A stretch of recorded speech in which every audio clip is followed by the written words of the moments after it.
androany otony andro farany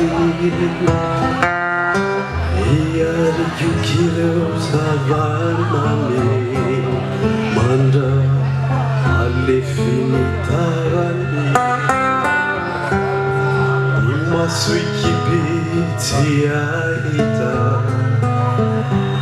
otapetrany fofondraina oanenenany zay tsy vita fanyakotra tsy ilaina satria mivitana sy anjara no mamaritra ny dia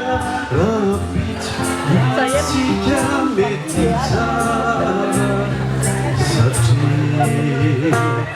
tsy misy nitory mivitana sy latra mety amingana ny dia ny oafy tsy mety ho tonga lafatra satria tsy misy nitory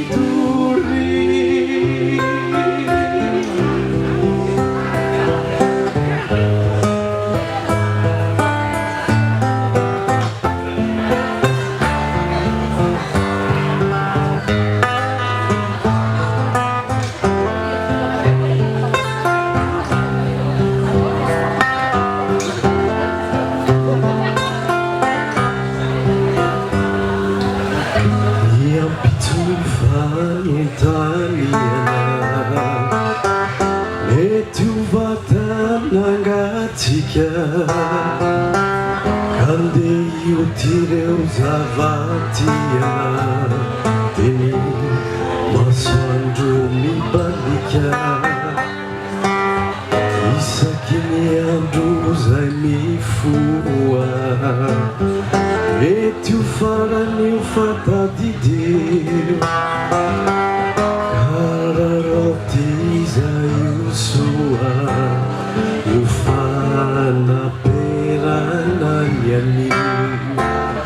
satria mivitana sy anjara no mamaritra ny dia nimery ho tonga lafatra satria tsy misy sy anjara no mamaritra ny dia io avy tsy mery ho tonga lafatra satria tsy misy